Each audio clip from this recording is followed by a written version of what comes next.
Terima kasih Anda masih bersama kami di Sapa Indonesia Malam. Saudara Polda Metro Jaya melakukan gelar perkara khusus kasus tudingan ijazah palsu. Presiden ke-7 Republik Indonesia Joko Widodo, Roy Suryo, akan memanfaatkan gelar perkara khusus ini untuk menyanggah pasal-pasal yang digunakan polisi untuk menetapkannya sebagai tersangka.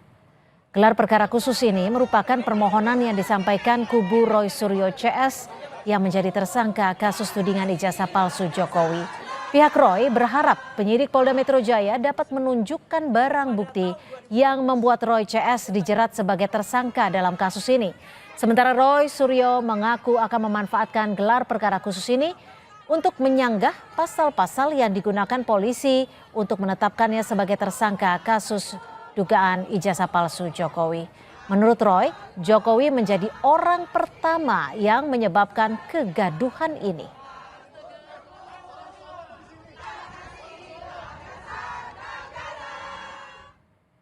Kita ulas lebih dalam gelar perkara khusus kasus ijazah Jokowi ini bersama tim hukum Roy Suryo CS. Sudah ada Bang Ahmad Kozinudin di studio bersama saya dan juga Ketua Umum Rampai Nusantara Mardiansyah Semar yang sudah bergabung melalui Zoom dan juga pengamat hukum pidana Bang Jamin Ginting yang juga bergabung bersama kami di Zoom. Selamat malam Bang Jamin, Mas Mardi dan Bang Kozi. Malam, Mbak. Saya langsung ke Bang Kozi ya. Bang Kozi, ini masih berlangsung?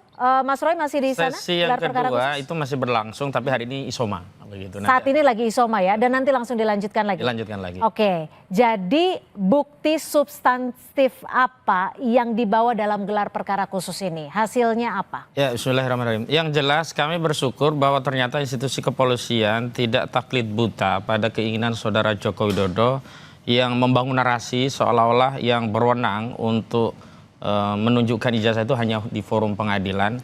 Bahkan terakhir ya dialog dengan Kompas TV pun sempat lagi menegaskan bahwa forum yang tepat itu hanya di persidangan begitu. Tapi tadi setelah kami berusaha berikhtiar, pertama berikhtiar melakukan gelar perkara khusus dan permohonan kami 2 kali di 21 Juli 2025, kemudian surat yang kedua di 20 November 2025, akhirnya hari ini kemudian gelar itu dipenuhi. Dan yang paling substantif dari proses hari ini ya menurut kami amazing gitu ya. Ya ini akhirnya penyidik melalui Direktur Tindak Pidana Umum yang menggunakan prolog yang begitu luar biasa berat untuk akhirnya mengambil keputusan membuka segel barang bukti dan kemudian akhirnya menunjukkan ijazah Jokowi. Ditunjukkan langsung ditunjukkan kepada 3 tersangka dan para penasihat hukum yang ada di sana. 3 tersangka yang digelar perkara khusus untuk sesi pertama tadi ada Bu Kurnia Triroyani, ada Rizal Fadila. Artinya dan sudah ditunjukkan, sudah cukup puas dong? Kan sudah ditunjukkan. Yang ditunjukkan itu hanya mengkonfirmasi bahwa ijazah itu iya benar disita oleh penyidik. Bukan berarti kesimpulan ijazah itu asli. Mengenai asli atau tidaknya itu hal yang kedua. Dan justru kami melihat bahwa ijazah yang tadi ditunjukkan itu adalah tidak lain adalah ijazah yang selama ini sudah beredar dan diteliti oleh klien kami Roy Suryo dan Rismon Sianipar. Ya ini ijazah dengan tulisan UGM dengan jenis bentuk tertentu. Yang paling utama, ciri fisik yang paling utama adalah adanya foto seorang laki-laki berkacamata. Jadi artinya selama ini yang ditunda-tunda atau tidak kunjung ditunjukkan, entoh faktanya adalah sama seperti yang pernah diupload oleh Dian Sandi. Bedanya Dian Sandi akhirnya kemudian menyangkal itu dari saudara Joko Widodo. Kalau hari ini tadi kami melihat langsung dan resmi itu dari sitaan. Jadi tidak ada lagi dalil. Jadi diperlihatkan hanya untuk memastikan bahwa betul loh penyidik sudah menyita barang bukti. Tapi juga belum dipastikan bahwa itu asli atau tidak. Oh iya, menurut karena Anda? Kalau kewenangan penyidik tidak sampai kepada menyimpulkan daripada bukti. Jadi kesimpulan itu kan nanti di persidangan. Kami tangkap. Saya ke Mas Mardi dulu. Mas Mardi, Anda menanggapinya seperti apa terkait gelar perkara khusus ini dan juga sudah ditunjukkan ke Roy CS dan juga kuasa hukumnya ijazah Pak Jokowi? Ya, sejak awal kan kita mengapresiasi ya apa yang dilakukan penyidik dalam hal ini rekan-rekan di Polda Metro Jaya yang selalu berupaya untuk mengakomodir apa yang diinginkan oleh kubu Roy Suryo dan kawan-kawan ya. Misalnya mengajukan soal saksi meringankan, ahli meringankan, lalu sekarang gelar perkara khusus. Dan ini menunjukkan bahwa memang Polri profesional itu satu. Yang kedua memang gelar perkara khusus ini itu tentu bukan menjadi ajang untuk membuktikan apakah itu asli atau tidak gitu, ataukah benar atau salah. Yang pasti ada majunya tadi bahwa dikasih tahu juga sama teman-teman Roy Suryo dan kawan-kawan bahwa ijazahnya betul punya Pak Jokowi sudah disita oleh Polda Metro Jaya sebagai bagian dari bukti-bukti. Oke. Nah, sejak awal kita sudah sampaikan, tinggal lagi nanti bagaimana kita mempertahankan argumentasi masing-masing dengan bukti-bukti yang kita miliki di peradilan nanti untuk mendengarkan apa dari hasil keputusan. Nah, nanti Oke. Polda Saya ke Bang Jamin terlebih dahulu. ketok palu sama hakim, Silakan. jangan juga membangun wacana-wacana yang lain lagi gitu.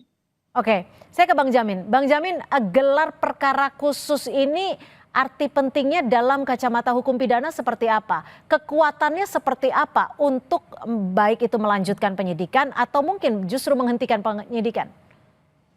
Ya, ini kan kalau gelar perkara khusus dalam Perkap Polri 6 2019 itu menyatakan kalau memang kalau ada hal-hal yang menurut pelapor atau juga menurut terlapor atau kuasa hukumnya ada kejanggalan-kejanggalan yang berdasarkan bukti yang dihadirkan tidak begitu cukup untuk bisa contohnya menetapkan tersangka. Padahal juga bisa dilakukan dengan pra-peradilan.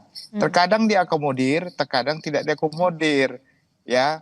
Jadi tidak ada suatu kewajiban kecuali kalau terkait gelar perkara khusus dalam hal ada kepentingan publik seperti ini, kepentingan publik yang cukup besar untuk mengungkap suatu kejadian yang menurut perhitungan itu sebenarnya polisi nggak profesional begitu. Nah, hingga terkait dengan alat bukti bisa dilihat bagaimana kinerja dari penyidik sehingga bisa menghasilkan suatu produk yang disebut contohnya penetapan tersangka, penyitaan dan lain segala macam. Nah, sekarang sudah jadi gelar perkara khusus itu bisa saja.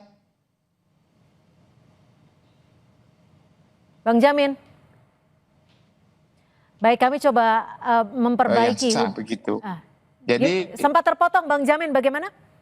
Ya. Sempat terpotong statement Anda?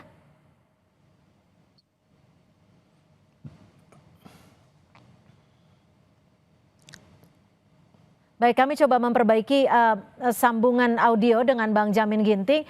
Saya, Bang Jamin, sudah cukup jelas suara kami di studio?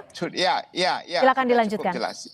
Ya, jadi gelar perkara khusus ini bisa juga untuk tidak melanjutkan, tapi sifatnya rekomendasi, ya, rekomendasi dari peserta gelar. Karena di peserta gelar itu kan ada juga bidang propam, ada juga bidang pengawasan atau atasan daripada penyidik. Jadi sifatnya sebenarnya rekomendasi. Dan rekomendasi itu apa nantinya, apakah dilanjutkan atau tidak dilanjutkan. Itu saja. Nah, kalau nanti pun ada rekomendasi tidak dilanjutkan, tapi tergantung kembali lagi kepada penyidik. Kalau penyidiknya tidak mau melaksanakan rekomendasi, ada juga seperti itu.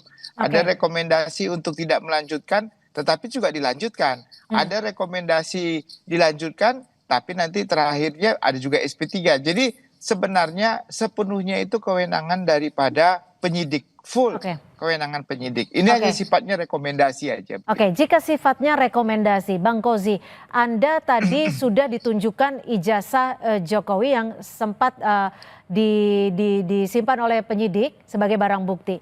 Selain itu, apakah betul dibawa juga ijazah pembanding? Ya, saya ingin tanggapi dulu dari Prof. Jamil. Jadi menarik tadi penyidik pun menyatakan demikian, mempertanyakan kenapa tidak mengambil sarana pra-peradilan, kenapa harus mengambil sarana gelar perkara khusus. Jadi dua forum ini sebenarnya sama untuk mengevaluasi proses penyidikan, baik dengan pra-peradilan ataupun dengan gelar perkara khusus. Bedanya kalau pra-peradilan keputusan bersifat final and binding, harus dilaksanakan. Tetapi kalau dalam gelar perkara khusus hanya rekomendasi, bisa ditindaklanjuti, bisa juga diabaikan. Nah, tadi kami menjawab pertanyaan penyidik, kenapa kami tidak mengajukan pra-peradilan, itu pun juga hak kami. Kami menyatakan setiap hak yang melekat pada warga negara, ya terserah warga negara itu mau mengambil atau tidak. Kenapa Anda pilih jalur? Nah, tapi kenapa kami mengambil gelar gelar perkara khusus dan tidak langsung mengambil pra peradilan, agar kami bisa menguji apakah benar setelah ada proses reformasi internal Polri, masukan dari pihak-pihak yang memang melihat ada masalah dalam proses penyidikan itu bisa diterima oleh Polri dan kemudian melakukan perbaikan internal tanpa dipaksa oleh lembaga pra peradilan.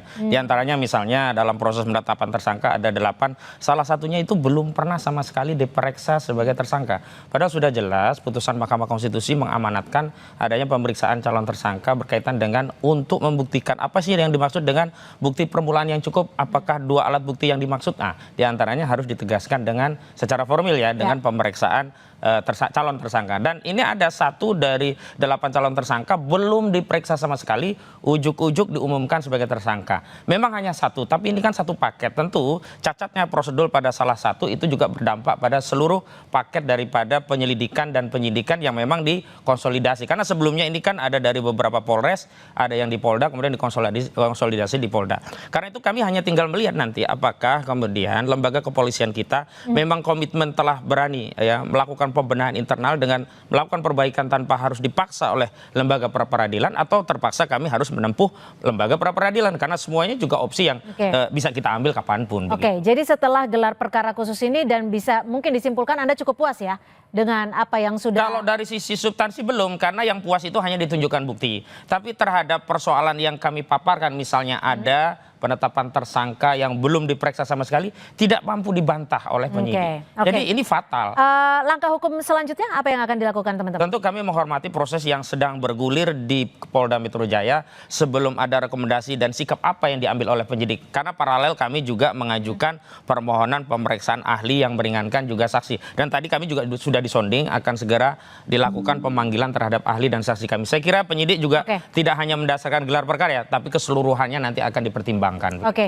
Mas Mardi, kalau kita bicara soal tudingan ijazah palsu Jokowi ini kan sudah berlarut cukup lama, dan menurut Anda ini benar-benar memang murni soal hukum, murni soal keinginan dari masyarakat publik seperti yang disampaikan oleh Roy Suryo CS, atau ini sebenarnya alat politik saja sih menurut Anda? Ya, kalau dengan kasat mata pun kan terlihat ya, pasti ada irisan politik ya. Karena kasus ijazah yang berlarut-larut ya, sudah 8 bulan lebih bahkan kalau untuk yang Rosuryo dan kawan-kawan ini pasti terlihat sekali orkestrasi politik, bahwa banyak juga memang orang ikut main dalam genderangnya persoalan tudingan ijazah palsu. Berkali-kali juga kita sampaikan bahwa ini pasti ada irisan juga dengan orang-orang yang punya kepentingan besar terhadap kekuasaan dan lain sebagainya. Dan Pak Jokowi juga sudah sampaikan kemarin bahwa ada orang besar di balik soal tudingan ijazah palsu ini. Kan kita tahu bahwa dalam kontestasi 2024 pasti tidak lepas dari soal itu. Bahwa banyak orang kecewa Pak Jokowi akhirnya mengalihkan dukungannya kepada Pak Prabowo, dan di situ ada anaknya yang menjadi wakil presiden, tentu bisa membuat orang menjadi kecewa dan sakit hati. Dan upaya-upaya apapun untuk mendowngrade, mendegradasi popularitas, elektabilitas Pak Jokowi ataupun Mas Gibran dan lain sebagainya pasti dilakukan, yang itu ujung-ujungnya pasti kepentingan politik kekuasaan. Dan kalau memang itu dibantah boleh juga, tapi bahwa kita juga berpikir ke arah sana kan juga sah-sah saja ya.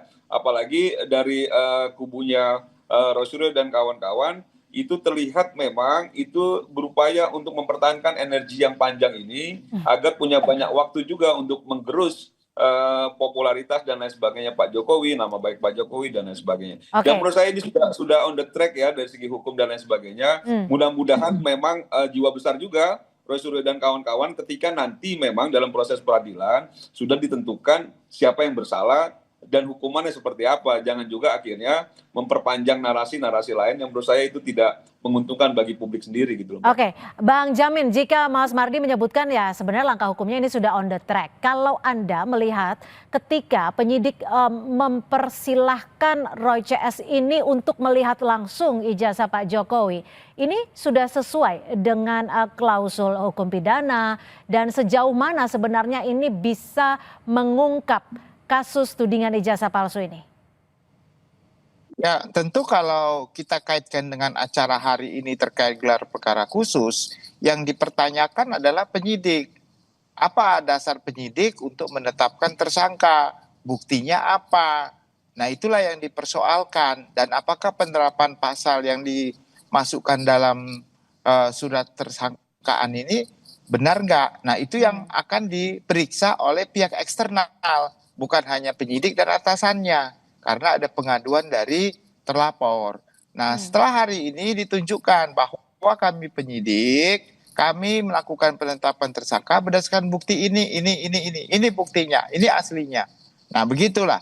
Nah, setelah ini baru ya udah, baru tinggal tindak lanjutnya.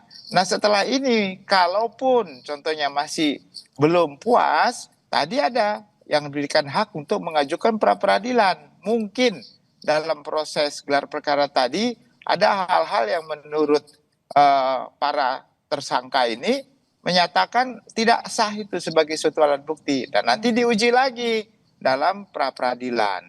Nah, memang itulah agak perjalanan panjangnya kalau memang mau dilakukan begitu. Tapi kalau terkait dengan terbukti pasalnya dengan perbuatan, tentu di pokok perkara nanti di pengadilan negeri lah yang akan memeriksa begitu. Oke, jadi ini bicara lagi soal bagaimana Roy Suryo CS ditetapkan sebagai tersangka. Apakah menurut Anda sendiri sudah sesuai on the track penetapannya, pasal-pasalnya? Tadi disebutkan juga. Tadi kami sudah sampaikan ada 3 pisau analisis yang kami sampaikan dalam proses gelar perkara untuk melihat apakah proses penyidikan ini sudah on the track atau menyimpang. Pertama aspek kewenangan, kedua aspek proses dan prosedur, ketiga aspek substansi. Dan substansi yang paling penting adalah ijazah, dan tadi ada ombudsman yang kemudian meminta atau memberi saran agar ditunjukkan. Tadinya kuasa hukum Jokowi juga nggak mau nanti akan ada cewek seperti yang dulu kan kira-kira. Tapi akhirnya juga ditunjukkan. Nah, terkait pasal-pasal kami sudah persoalkan. Tapi selengkapnya saya coba mengupas lebih dalam lagi apakah memang benar-benar sudah on the track, termasuk seperti yang klausul Anda sebutkan tadi, tapi usai jeda. Tetap bersama kami di Sapa Indonesia Malam.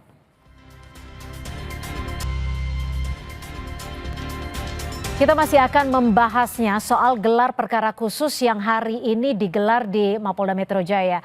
Bang Kozi, tadi prosesnya itu sebenarnya berlangsungnya seperti apa? Kalau memang ditunjukkan ijazah Jokowi, proses penunjukannya seperti apa? Sempat ada keberatan kah? Iya, penunjukan itu kan di ujung ya. Karena sebelumnya kita bahas tentang gelar perkaranya ya. Aspek prosedur, aspek kewenangan, aspek substansi.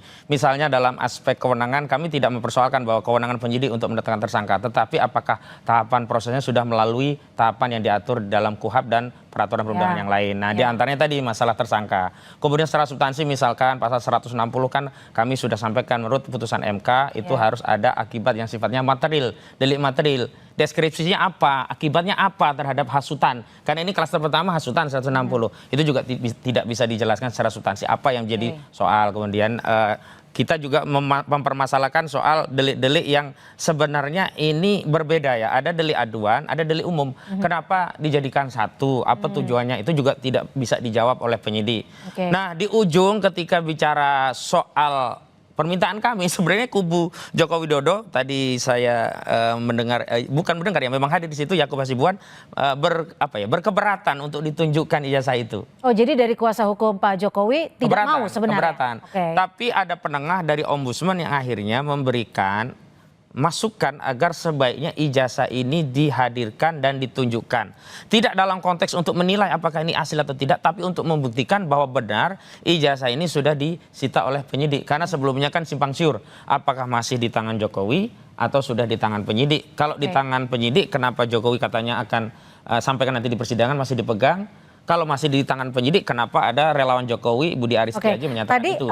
Ijazahnya Pak Jokowi itu, Anda tadi di awal sempat menyebutkan bahwa sama seperti yang beredar-beredar di media sosial. Persis seperti yang Dian Sandi itu. Nggak beda. Ini ijazahnya dilaminating kah? Nggak dalam dilaminating. kertas atau gimana? Kertas, tapi ditaruh di map besar itu, yang mapnya ada plastiknya, tempat-tempat ijazah. Yang dimasukin plastik itu ya? Itu, dan kita bisa melihat, hanya memang tidak boleh meraba tadi. Hanya boleh jadi jarak melihat. Anda melihat ke ijazah itu berapa jauh jaraknya? Ya seginilah, nah segini, karena kami juga diminta untuk agar lebih dekat lagi, agar memastikan bahwa ijazah itu benar-benar sudah kami lihat. Saya yang agak mendekat itu untuk memastikan apakah foto itu sama dengan yang beredar. Ternyata bukan hanya foto, yang lainnya pun sama seperti yang ada di Dian Sandi. Diperlihatkan juga tidak pembanding? Nah itu, pembandingnya kan ada 13 dokumen. Tadi penyidik tidak berani untuk membuka segel karena ada 2 pertimbangan. Pertama, pemegangnya tidak mengizinkan, karena tidak bisa diminta izin. Kedua, tidak ada kuasa dari para pemegang itu. Ijazah. Artinya kami juga belum punya keyakinan apakah pembandingnya itu yang dikatakan sebagai identik sama, dan kemudian apakah pembandingnya juga asli sehingga identiknya satu pembanding dengan ijazah Jokowi itu bisa disimpulkan sebagai asli. Karena kita juga belum masuk ke sana. Oke, saya ke Mas Mardi. Mas Mardi, disebutkan tadi ini berdasarkan Bang Kozi ya, bahwa kuasa hukum Pak Jokowi sempat keberatan. Ini benar seperti ini?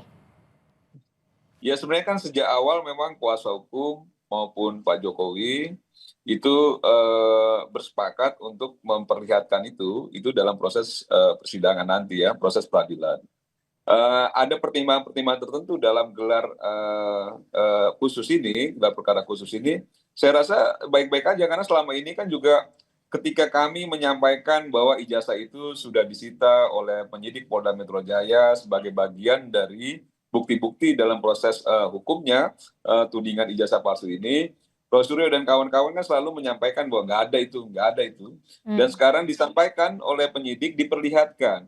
Nah ini perdebatannya kan bukan soal bahwa itu akhirnya asli atau palsu dulu ya, bahwa ijazah yang kita sampaikan bahwa sudah berada di bawah kendali, di tangan penyidik itu akhirnya terbukti pada hari ini disampaikan oleh penyidik bahwa ini loh ijazahnya kan begitu ya.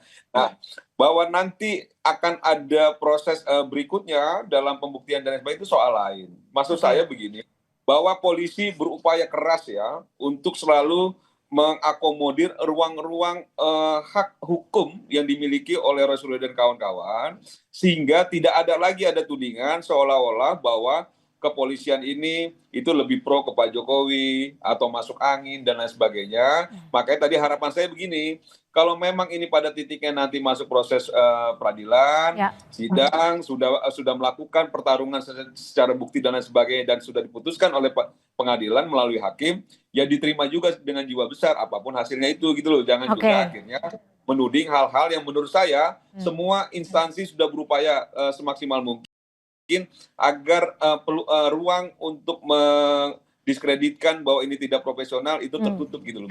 Jadi artinya menurut Anda sebenarnya sudah mengakomodir semua keinginan dari pihak Roy Suryo dan teman-teman seperti itu ya? Oh iya, karena kan selama ini kan ada juga nada-nada yang seolah-olah bahwa ada keberpihakan ya. Saya lihat ini tidak ada keberpihakan polisi gitu ya, apalagi nanti di berikutnya kan ada juga pemeriksaan saksi dan ahli meringankan. Itu juga bagian dari mengakomodir kubu Roy Suryo dan kawan-kawan. Gitu. Dan kita hargai itu gitu loh Mbak. Oke, Bang Jamin, ini kalau bicara kasus tudingan ijazah palsu Jokowi ini kan sudah bergulir cukup lama. Sebenarnya batasannya tuh sampai di mana sih usai gelar perkara khusus ini? Apakah akan ada langkah-langkah lain yang bisa dilakukan ataupun diajukan baik dari pihak Roy Suryo CS ataupun dari pihak Pak Jokowi ataupun seperti apa? Bang Jamin. Ya, tentu kalau dari halo? Ya, silakan. Kedengaran ya? Ya. Jadi kalau dari pihak Pak Jokowi tentu karena sudah menyerahkan seluruhnya kepada kepolisian, tentu kepolisian yang bertindak. Tapi kalau dari Pak Suryo CS ini, tentu tadi saya sudah katakan mereka bisa melakukan pra peradilan.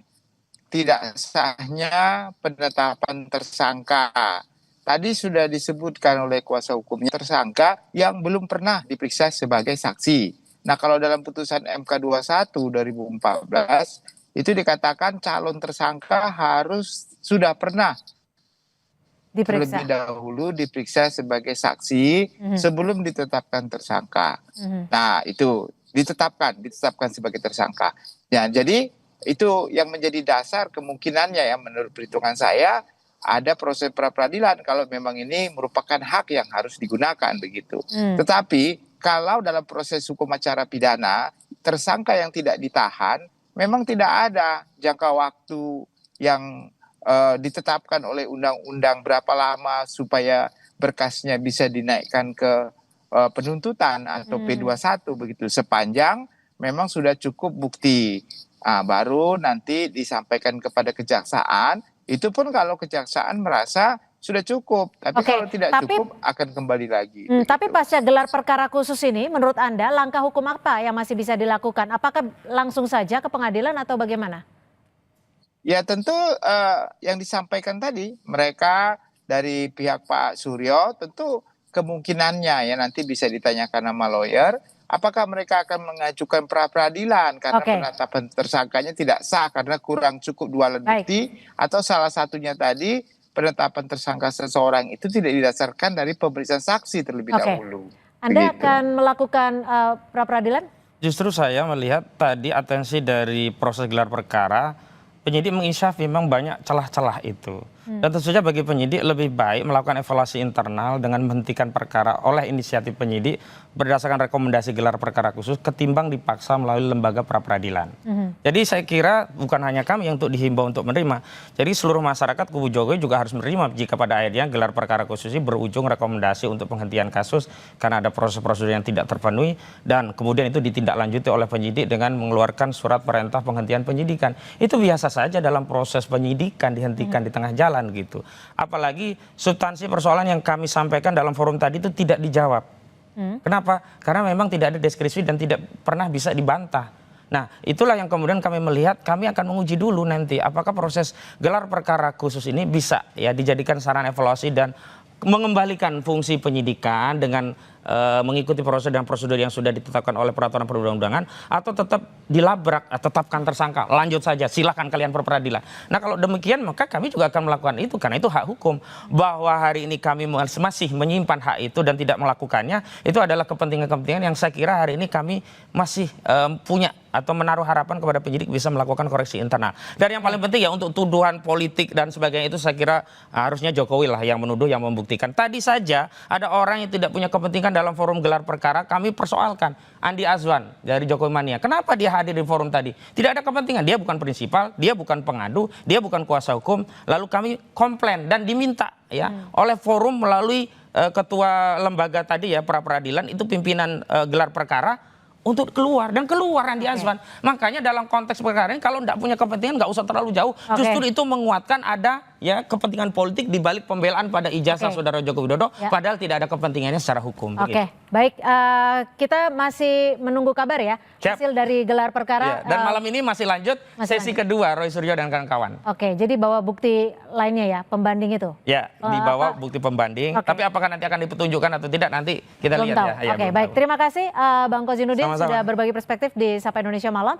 Dan juga terima kasih Ketua Umum Rampai Nusantara Mas Mardiansyah Semar dan pengamat hukum pidana Bang Jamin Ginting. Terima kasih sudah berbagi perspektif di Sapa Indonesia Malam. Selamat malam. Terima kasih. Selamat malam.